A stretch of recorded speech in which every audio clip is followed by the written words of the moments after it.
Hello everyone, my name is Sindel. Today I am making the Winslow Culottes by Helen's Closet. Come sew along. To get started, we're just going to make the inverted box pleat. In order to do this, you're just going to bring the outside notches to the center notch and line everything up and pin it. So I'll just fold this like this and line those up and then fold this back. And that's one side. Pop a quick little pin in it. And then you do the same to the other side, bringing the outside notch over the center notch and then fold it out and then just put a pin in it. Then you just take this to your sewing machine and run a line of stitching right across the top to hold it secure. Here is what this looks like now. So across the top is a stays stitch that both puts the box pleat in place but will prevent this from stretching.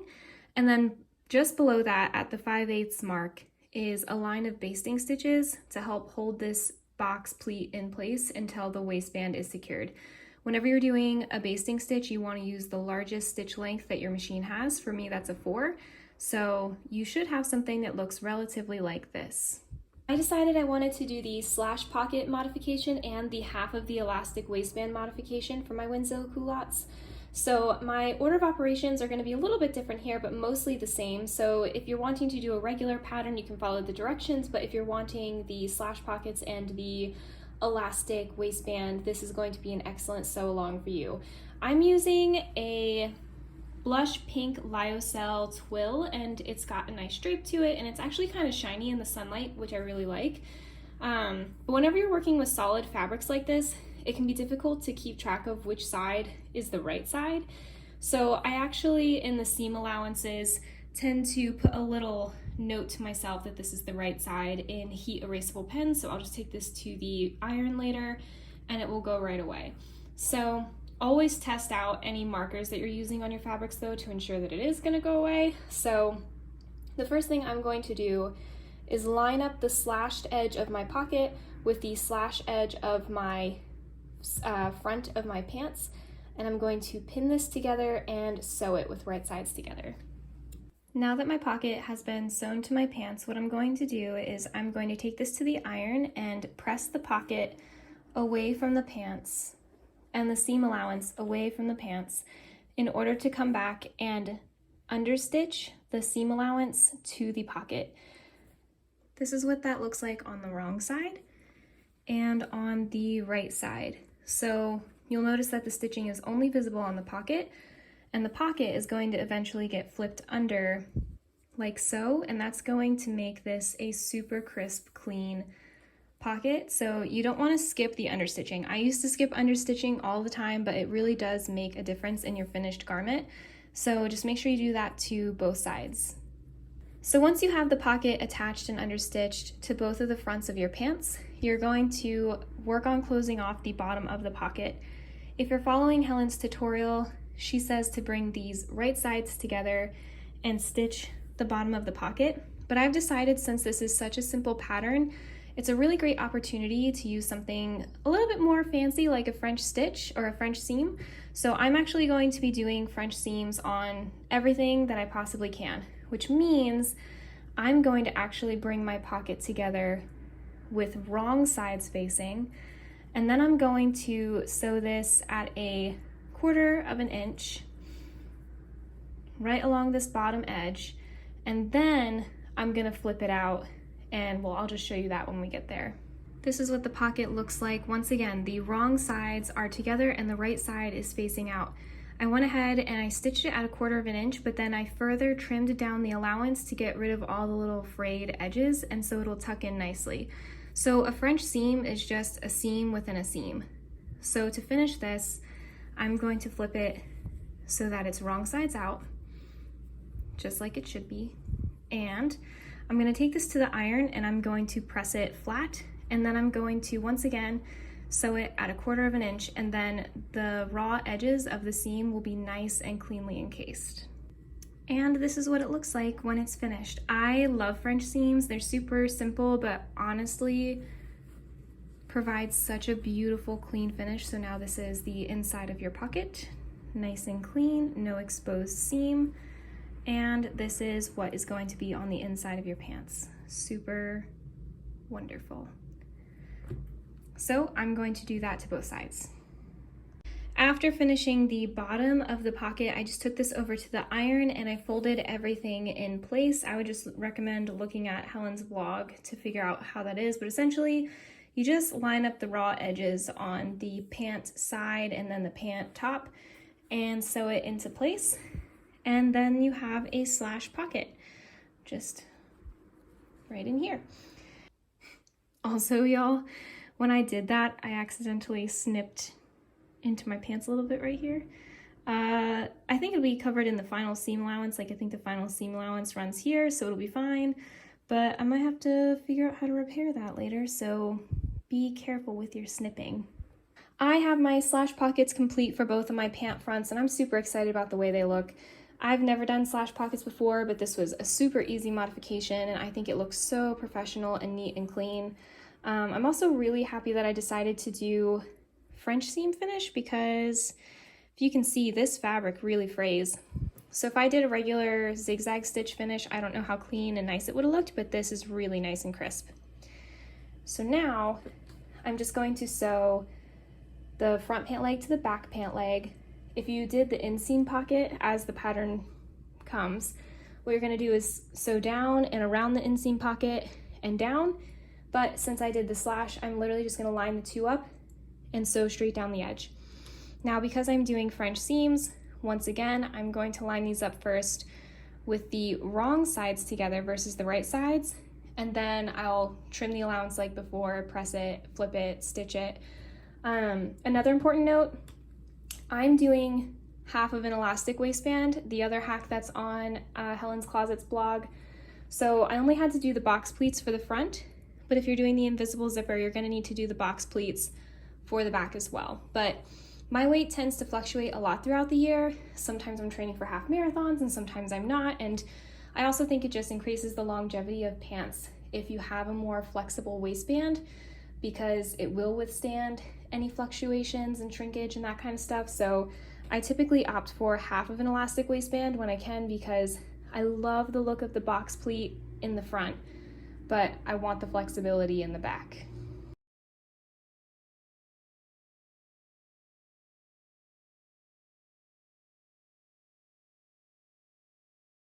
So this is my pant front and pant back sewn together all the way down to the hem. So now I'm just going to go ahead and do that to the second side. And if you're wondering, this is what it looks like from the outside, just as it should. There's our slash pocket there. Just whoop.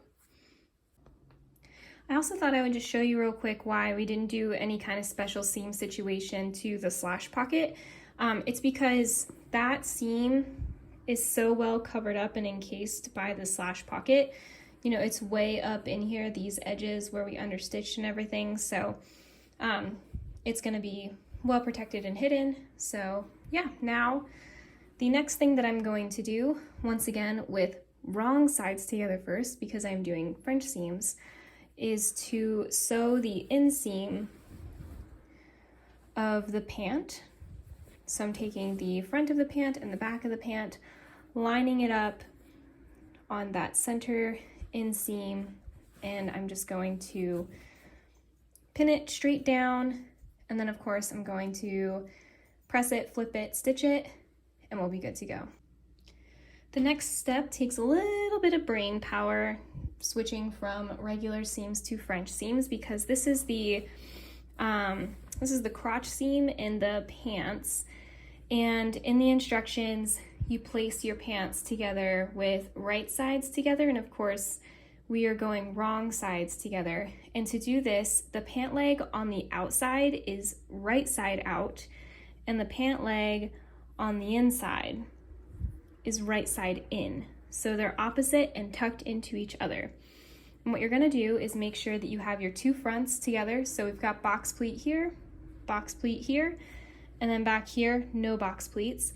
And because this is going to be a half elastic waistband, we don't need to have any interfacing up here because we don't need to reinforce for a zipper. So all we're going to do is line up the pants at the center, and to reduce bulk on this French seam, what I'm going to do is lay the seam allowances in opposite directions. So one seam allowance is going this direction and one seam allowance is going this direction, and I'm just gonna sandwich them up, and then they'll be equal in bulk on each side of the seam versus having 4 layers of fabric going that way. We have, you know, the 2 and the 2. So it'll end up nice and smooth. So I'm just going to pin the curve and then I'm going to sew it together. All right, that worked out wonderfully. So this is what that center seam looks like with the seam allowance on either side on the inside. And then when we flip it to the right side, everything lines up perfectly just like it should. Wow, these are so close to being finished. So here's the front and of course the bottoms. So the next thing that I'm going to do, since I'm doing the elastic waistband hack, is I'm going to measure around my waistband. This measurement is going to be different for everyone depending on what size you made and what you did for seam finishes. Also important to note, I didn't add any additional seam allowance, I suppose, for the French seams. Since these were sewn on 5/8 seams, it was close enough to what, and with these being such big pants, it's close enough to the French seams. But if you ever do French seams on a regular pattern, you're probably going to want to add additional, probably at least a 1/2 inch on the outside of a seam allowance, depending on how you stitch yours, to make sure that the stuff still fits. But since these are nice big pants, it's not really a worry. So I'm going to measure that, and then I'm going to follow the equation on the website that will tell me how tall to make it and how long to make it, and then I'll be back. Alrighty, I have put the interfacing on my waistband as instructed by Helen's Closets blog. Ooh, that's where the center fold is. It's maybe a little bit more pronounced than I would like, but that's fine. So I am now going to sew the short ends of this together on a 5/8 seam. All right, and now with that done, I'm going to bring this over to my iron. I'm gonna fold it in half and press it. Unfortunately, there's no real clean way to do this waistband hack. I guess you could, if you wanted to, come in after you do this seam and put a binding on it, but when this elastic bunches up, that binding is probably gonna get uncomfortable and really bunchy. So all I've done here is take my waistband, which I folded in half, and pinned it to the pants. I am aligning the waistband seam with the center seam of the pants. And this is going to be sewn at a 5/8 inch, and then I will trim it down probably by about half, and I will zigzag over the edges. But because my fabric is so prone to fraying, I might actually zigzag around the entirety twice. And you just want to be sure to leave 2 openings right in front of the front side seam for you to feed your elastic through in the next step. So I'm going to do that. Yeah.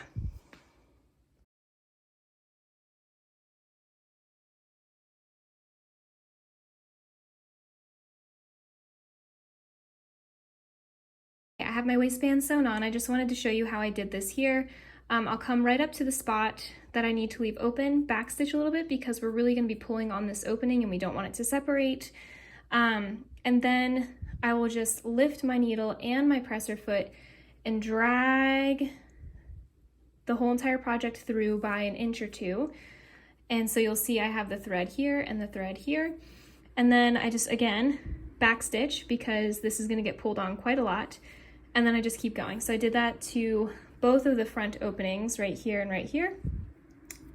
I backstitched quite a lot over the opening or the open close spot of the waistband. So now I am just going to trim down this seam allowance and finish it with a zigzag stitch. Important to note when you do this, you don't zigzag stitch over your openings. They need to stay open to get the elastic in and out. And then later you'll just close those 2 openings by zigzag finishing them and stitching over this edge. Here's what that looks like now, all finished. I did run 2 lines of zigzag stitching just to try to hold everything in. So now I'm gonna go measure the elastic that I'm gonna be using, which I've got 1.5 inch wide elastic.